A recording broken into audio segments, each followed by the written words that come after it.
Okay, we're rolling, I think. Yeah. We're having a bit of a rough go. All right. Hi, everyone. Welcome back to Mindset Matters. This is our quote of the week. My name is Victoria, your host, and welcome to the podcast where we choose to look at life through a lens of resilience, presence, and gratitude.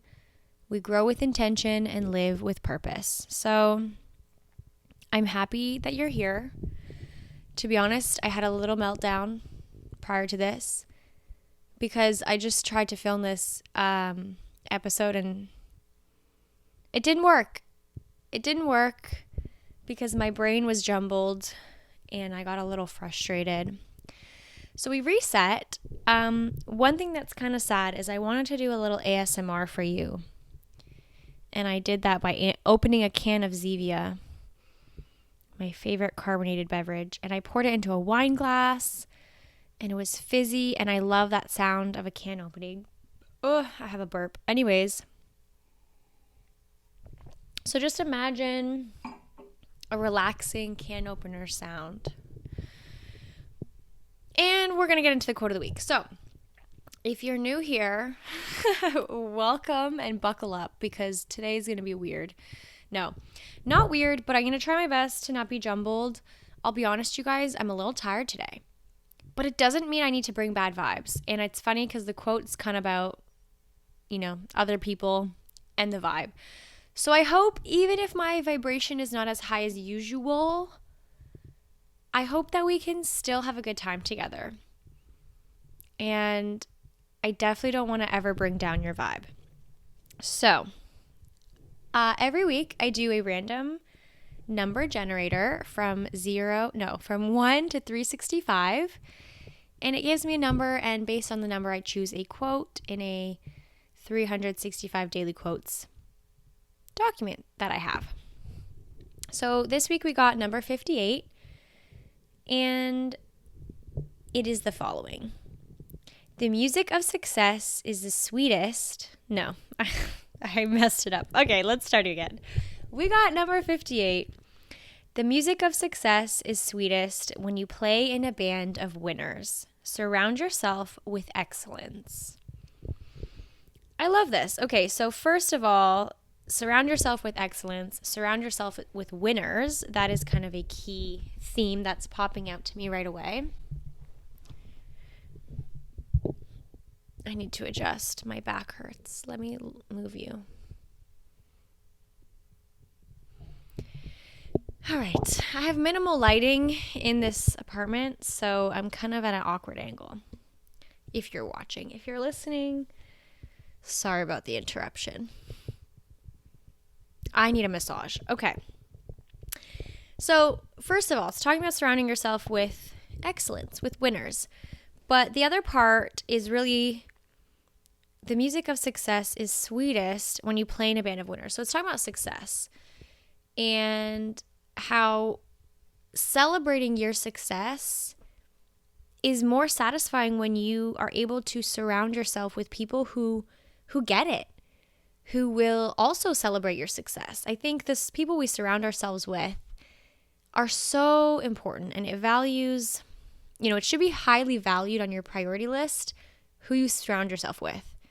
And people around us actually affect us more than we may think. So let's get into a little example. Have you ever at one point spent a lot of time around your friends? Maybe you had like a little vacation with them. Maybe as a child you hung out with people super often. I think it's really common for people to start picking up on mannerisms of their friends. I have definitely done this. I remember moving in with some college friends, university friends. And as soon as we moved in together, I feel like we just really became like, three peas in a pod, and we really started to finish each other's sentences, or you start thinking alike, you start acting a little bit alike. And I think that's really normal because people are impressionable.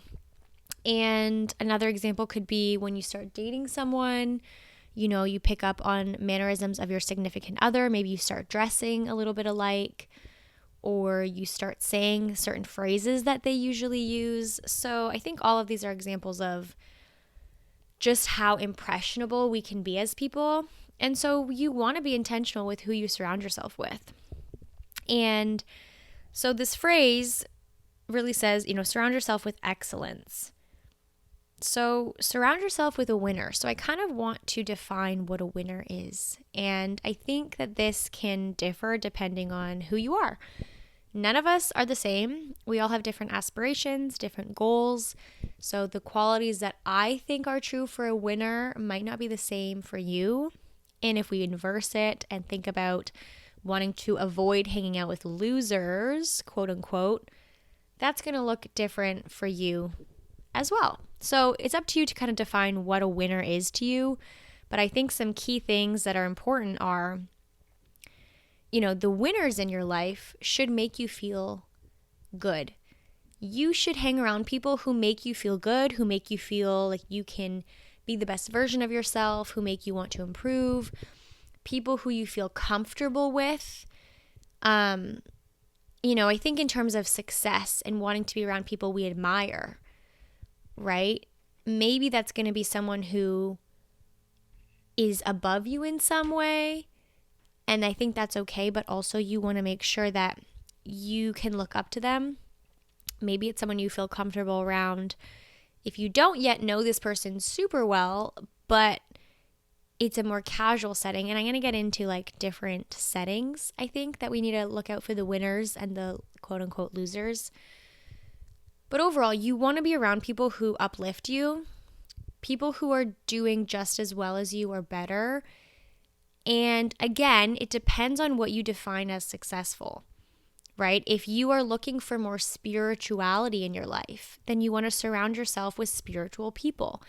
If you're looking to be more athletic or get into a better workout routine, you want to hang around people who are fit, who enjoy exercise, who are active, because that will help push you to also be that way, right?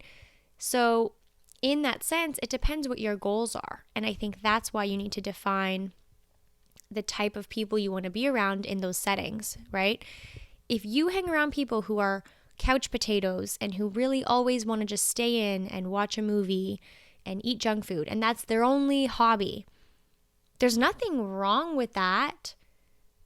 But if that's not the lifestyle that you're craving, or that's not something that you value, then you're gonna not feel good leaving those interactions, right? If you want to get out and meet new people, then you need to surround yourself with other people who are also looking to be social, or to hike, or to do pottery, or, go wine tasting, whatever you define as winning activities or winning things in your life. And again, it depends on where you are in your life, what phase of life are you in, what are you currently looking for. Then I think the winners you're searching for need to embody similar attributes. And it's not to say that you always need to surround yourself with people who are exactly like you. I don't think that's the case. But again, people who uplift you, who inspire you, someone who's doing even better than you in certain areas. Like, I like to surround myself with people who I feel are ambitious to some degree, whether that's ambitious in their career or their hobbies or, with sports. I think that's a quality I really value and something I value in myself. And if I am around quote unquote lazy people who are just too comfortable with status quo, and again, some people love their comfortable, simple lives, and that's okay. But for me, in my endeavors and what I want to achieve, I need to be around people that align with that, right? So it's not to say one is right or wrong. It's just whatever works and aligns for you. So, the other part of this, it says, the music of success is sweetest when you play in a band of winners. So this makes me think of, are the people around you uplifting you? When you achieve something, the music of success, something as good is happening in your life. Are you around people who also celebrate you? Are you around people who also uplift you? And maybe they're successful and ambitious people themselves, But are they team players? Do they want to see you win, right? You don't want to be around people who you feel like you're constantly competing with. I think there are certain aspects or certain settings where competition can motivate us and competition can push us to be better. But if you are celebrating your successes, you don't want to be telling the people who are going to secretly be wishing you poorly. They're going to smile to your face and then turn around and say, oh, that should have been me, or she doesn't deserve that, or what is she doing, blah, blah, blah. So you want to be really intentional about who is there to celebrate my successes and who is excited for me and what I'm doing. And also, can you show up for someone else in that way? And if not, usually that stems from our own kind of insecurity or jealousy, right? You should be able to celebrate the people in your life.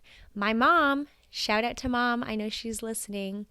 My mom is an artist. She's a painter. She's super talented. Her name's Michelina Williamson, if you're interested in some artwork. But she recently had her very own art exhibit at a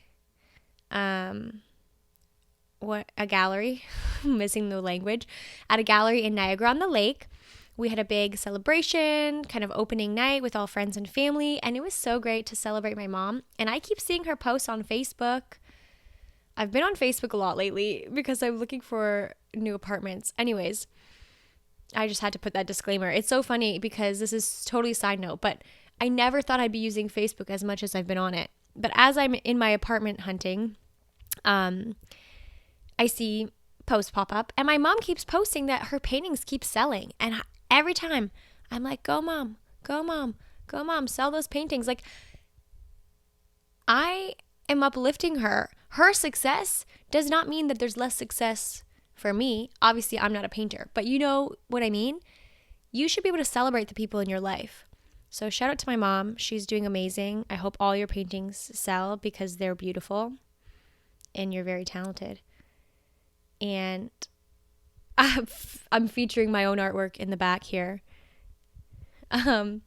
Anyways, but the point being, I have another friend, Tess, shout out Tess, who has her own podcast. And I think what's so fun and what I appreciate so much about Tess is that once she started her podcast, it became like this bond between us where we can give each other feedback. And we both listen to each other's podcast every episode.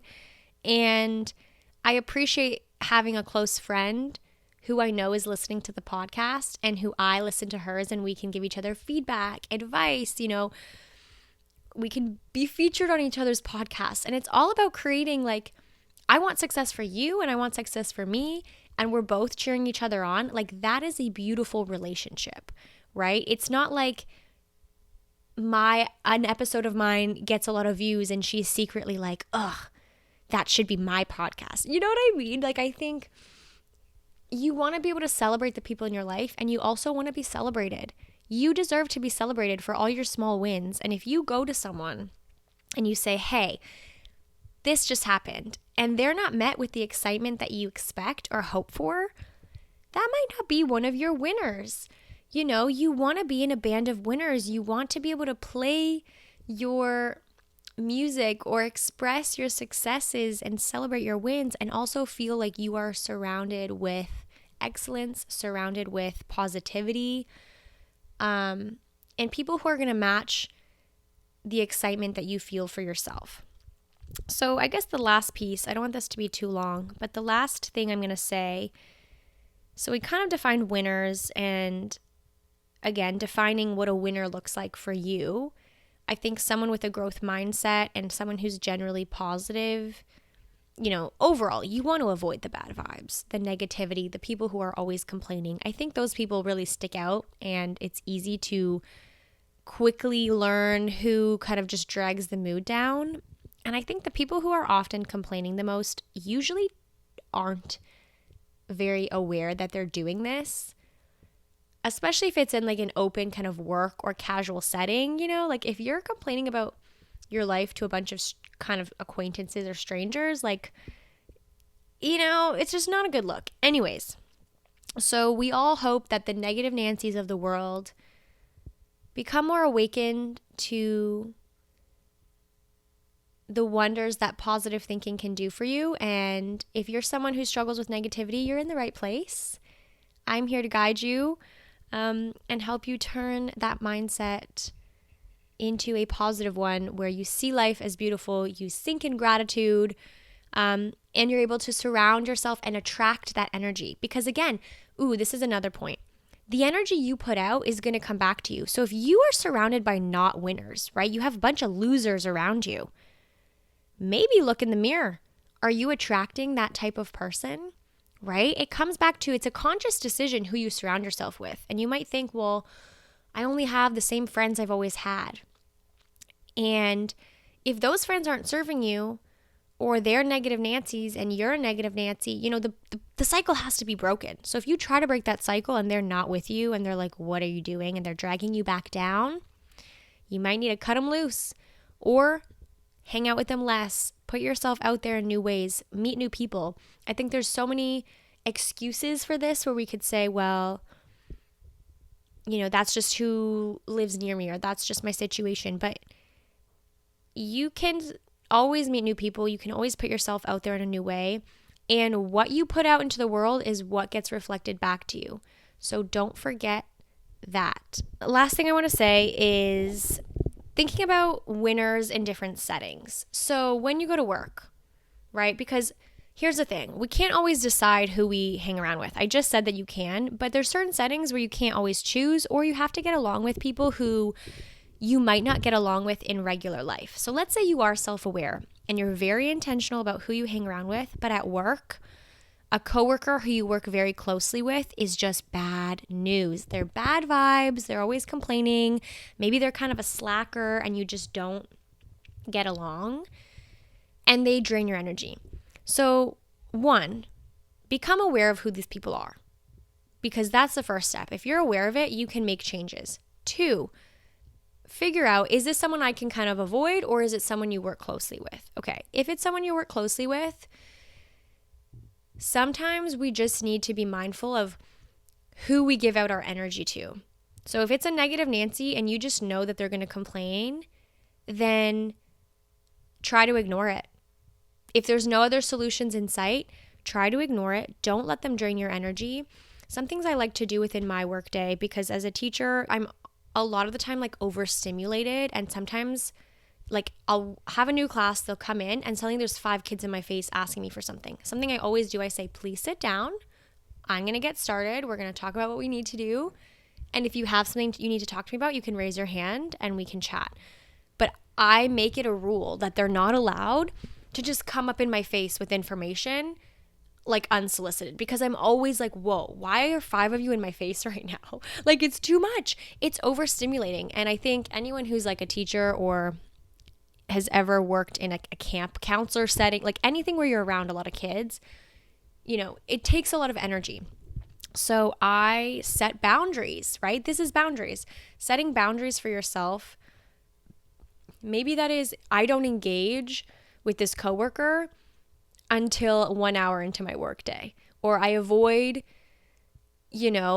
meetings with this. I try to schedule meetings with this person for later in the day so they don't like drag down my morning and then my day is ruined. So that's one thing.